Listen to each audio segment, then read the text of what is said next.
Unë mendoj se përveç leadershipit të ri duhet të bëhen edhe disa ndryshime tjera brenda LDK-s. E para, mendoj se duhet të ruhet parimi i dhënies së përgjegjësisë kur rezultati nuk është i kënaqshëm. Dhe ky parim është vendosur tashmë në LDK, është vendosur nga kryetari i mëparshëm, zoti Mustafa, i cili pas rezultatit të dobët të zgjedhjeve të vitit 2021 e dha dorëheqjen, nuk e ofroi atë, e dha dorëheqjen dhe i hapi rrugë një procesi të ri zgjedhor brenda LDK-s, ku garuan 3 kandidatë dhe zotri Abdigjiku mori numrin më të madh të votave në kuvend dhe u bë kryetari i partisë. Pastaj zgjedhjet që pasuan ndonse nuk kishin ndonjë rezultat shumë i mirë për LDK-n, mbeti partia e tretë, megjithatë kishte një rritje në krahasim me zgjedhjet e mëhershme ku LDK-ja ishte me 15 apo 16 deputet duket i ka pasur dhe nga 16 i bëri 20 deputet. Kështu që kjo ju konsiderua si rezultat i kënaqshëm pasi edhe kryetari Abdigjiku e kishte marrë detyrën rishtazi, LDK-ja ishte ende në një strukturimi, kështu që u konsiderua si rezultat i mirë dhe nuk ju kërkua përgjegjësi kryetarit aktual, përkundrazi ju ofru mbështetje që të vazhdohet me reforma. Por çka ndodhi më pas është pas një ngërçi institucional ku LDK-ja në një farë mënyrë mori edhe fajen, ndonse unë nuk besoj se LDK-ja ishte fajtore pëse nuk u krijuan institucionet dhe në dhjetorin e vitit kaluar, pra ne e dim që LDK-ja prap shënoi një rezultat të keq. Edhe me atë rast kryetari u bë sikur e paqartë, sepse një herë u kuptua sikur ai e dha dorëheqjen, me vonë tha se jo, ai e ka ofruar dorëheqjen dhe pastaj këtë vendim ja le kuvendit. Dhe po ashtu ishte hera e parë kur një kryetar e kishte të paqartë përgjegjësinë e tij dhe pastaj them të drejtën u lobua tek delegatët që të mos ja pranojnë dorëheqjen, megjithatë kishte një lloj pakënaqësie në mesin e delegatëve, ndonse ai me një shumicë solide, me 14 vota e kaloi. Nuk e di, këtë do ta marrim vesh të njëjtën, por ajo çka të paktën unë kam vrejt, me ata njerëz që jam takuar, me ato informacione që kam marrë, është se kësaj herë pakënaqësia është edhe më e madhe. Pse, zonja? Sepse prej dhjetorit tash, të paktën, zoti Abdigjiku thotë që i kemi shtuar numrin e deputetëve. Zotri Abdigjiku thotë, po a është kjo me çka duhet kënaqet LDK-ja? Pra, a duhet tashmë LDK-ja të kënaqet me vendin e tretë? Sepse 3 herë radhazi LDK-ja doli e treta me një diferencë të vogël të votave. Më thënë kësaj herë i ka 3 deputet më shumë, po nuk bëjnë ndonjë diferencë të madhe.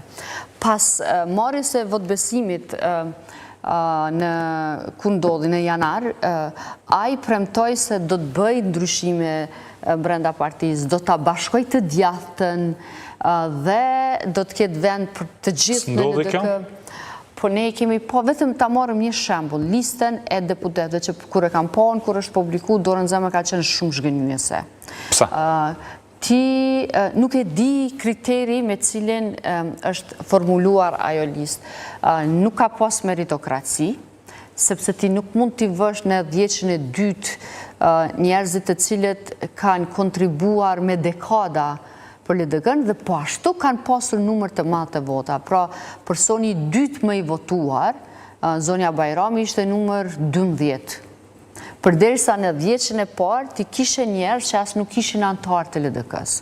Tash ti e kupton kur bëhet një marrëveshje koalicioni, por nuk ishte as marrëveshje koalicioni me zonjën Osmani. Dhe në 10-shën e parë kishte 3 antar të listës e zonjës Osmani, kishte njerëz po ashtu të LDK-s, sepse nuk është vetëm zonja Osmani, që kishin dhënë me pak kontribut, kishin marrë me pak vota një proces më të hershëm të zgjedhjeve dhe kishin njerëz tjerë, jo vetëm zonën Bajrami, po të tjerë, që kishin kontribuar me dekada shumë LDK, kishin pas numër më të madh vota, pra ti nuk di cili është kriteri. Nëse ishte kriteri kush ka marrë vota më herët, nuk plotësoi sepse kishin njerëz të tjerë në listë. Pavarësisht se kush. Dhe po ashtu dhe mënyra si u bë fushata, nuk ishte vetëm renditja. Mënyra si u bë fushata u fokusua sërish dhe unë edhe duke pas parasysh se profesionalisht jam marrë me organizim të fushata, proceseve zgjedhore, për mua ishte të jetë jo strategjike gjithë mënyra ndërtimit të fushatës. Mendoni për koalicionin me zonin Osmani? Edhe më herët, sepse gjithë fushata fokusoj tek një njeri, prandaj I kërkohet përgjegjësi Zotit Abdi Gjiku, sepse ai ishte personi, kandidatura rreth cilit u zhvillua gjithë fushata e LDK-s. Po, nëse zonja mundësoj ati të ketë numrat? Do të varet shumë edhe nga vetë qasja Abdi Gjikut, se çfarë qasje do marraj. Nëse ai vazhdon me qasjen përjashtuese dhe dorën zemër të një sjellje paksa autokratike, sepse LDK nuk lejon sjellje autokratike. Ka sjellje autokratike, po thane? Paksa, po tham. Paksa, okej. Ose Shenja. Shenja. Dhe kjo tregot edhe me mënyrën si ndërtoi këtë kryesinë e re, është hera parë kur kuvendit I janë kërkuar kompetenca shtesë. Dhe kjo për mua nuk është shenjë mirë. Kuvendi është organi më I lartë vendimarrës dhe ai I kërkoi një varg kompetenca shtesë, cilat unë jam e bindur se disa prej delegatëve që e kanë votuar as nuk e dinë. Se çfarë, unë kam votuar kundër, kështu që por pastaj u rrit numri I anëtarëve të kryesisë, u rrit numri I Këshillit Përgjithshëm, ti mund të thosh, po kjo nuk është gjë e keqe. Në fakt është kur ti rrit e zgjeron shumë organin vendimarrës, është në një farë mënyrë më shumë për me e kontrollu legitimu atë. Jo se ti nuk mundesh me pas kryesi për me 40 veta. Kryesia e LDK-s me statut është 25. Kryesia kaluar nuk e maj mend sa kanë qenë, unë s'kam qenë, s'kam kërkuar të jem anëtare kryesisë, sepse unë mendoj se kryesia duhet jetë një organ I cili harton politikat, cilat mandej I miraton Këshilli Përgjithshëm kështu me radhë, po janë njerëz që kanë përvojën politik, e njohin mirë LDK-n, e njohin mirë proceset politike në vend. Aktualisht ki njerëz pa dashur, natyrisht pa dashur ti nënçmoj ndonjë prej tyre, por që dje kanë hyrë në politikë dhe sot janë anëtar kryesisë, a ki njerëz që kanë një përvojë shumë të gjatë në politikë, lidhjen demokratike e të Kosovës, kanë majtur pozita, funksione dhe nuk janë anëtar kryesie. Në anën tjetër, me që dije që do mbaj kuvendi jashtëzakonshëm, a mund ta dim pak cila ka qenë klima brenda LDK-s këtyre ditëve, cila është lobimi, a ka garë nga ajo që shohim nga jashtë? Që për shkak se unë e kam bërë qëndrimin tim publik, mu nuk më ka thirrë ndokush për të më thënë se çfarë do bërë, si do votosh. Përveç kryetari Degës që është krit normal, ajo është edhe mik jemi, më ka thirrë, më ka thonë Degës Klinës, unë jam delegate nga Klina, por ajo është krit normale, nuk ka qenë jashtë shtetit dhe momentin që ka ardhë, ka thirrë si që do të thirrë të secili aktivist, por pas një lloj presioni, thjesht më ka pyet se çfarë do bë, ja kam nënshkrua apo jo, por natyrisht se ka diskutime.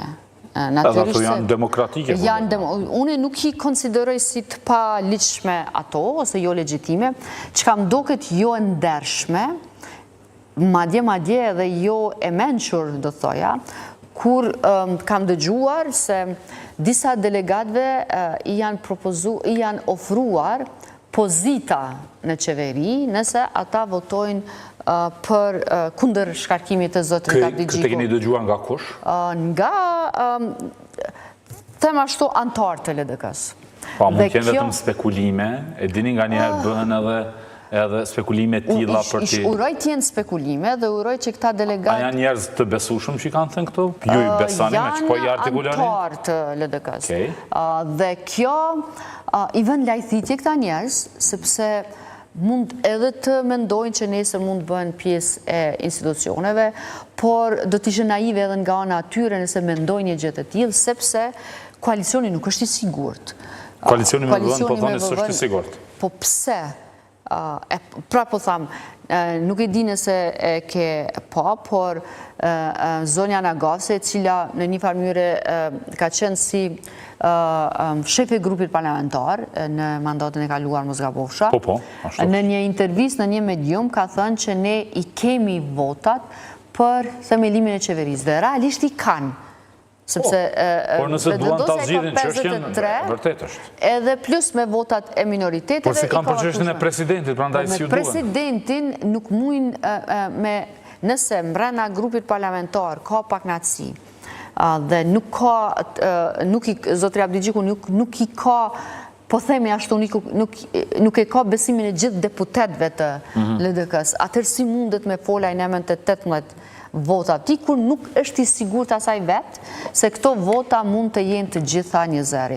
Kjo është çështje që duhet diskutohet paraprakisht. Prandaj unë mendoj se ky ka qenë edhe një nga gabimet që e ka bërë zotri Abdigjiku, sepse i ka marrë për të mirë qena qëndrimet e deputetëve dhe nuk i ka pyetur shumë. Për shembull, mënyra si u emëruar shefja grupit parlamentar në legislaturën e kaluar, mendoj se nuk ka qenë as statutare madje, por nuk ka qenë as demokratike, sepse me një statut në Facebook ti njofton se e ke emëruar përderisa ai ose ajo duhet zgjidhet edhe në mesin e deputetëve. Tani, këtë ja mundson edhe statuti. Prandaj unë mendoj se ndrimi i kryetarit nuk duhet jetë ndrimi i vetëm që duhet ta bëjë LDK-ja. Kryetari me statut ka shumë kompetenca, që ne i kupton edhe shumë përgjegjësi. Prandaj përgjegjësia kërkohet pastaj prej tij. Ai është kryetari i kuvendit, ai është kryetari i këshillit të përgjithshëm, ai është kryetari i partisë, përderisa unë mendoj se këto pozita duhet të ndahen dhe brenda partisë duhet të jetë një lloj check and balance, siç është tek institucionet, duhet të ketë edhe brenda partisë, nuk mundet një person të mbajë gjitha këto pozita. Nuk e di cilat janë qëllimet e saj, por unë personalisht nuk jam kundër që ajo të kthehet në LDK, por asesi nuk e di, por nuk mund të kthehet si kryetare e LDK-s ose në pozita leadershipit. Duhet të ketë një proces të reintegrimit. Kur unë jam antarësu në LDK, unë nuk kam kërku asnjë lloj pozite, sepse kam thënë duhet të integrohem brenda strukturave, duhet të mëshirohem pak më shumë me antarësinë, me programin e kështu me radhë, dhe të pritet, sepse ka njerëz që kanë kontribuar më shumë se unë, janë më gjatë, dhe ata duhet jenë pjesë, e njohin më mirë partinë, e njohin më mirë elektoratin, e njohin më mirë strukturat, dhe ata duhet jenë organet vendimmarrëse. Dhe unë mendoj që një nga gabimet e Abdigjikut ka qenë edhe ky, që ka pru shumë njerëz nga jashtë dhe ju ka dhënë me një herë përgjegjësi. Unë për shembull po të më ofrohej, nuk do të pranoja, vullnetarisht kam thënë nuk du, sepse kam përvojë.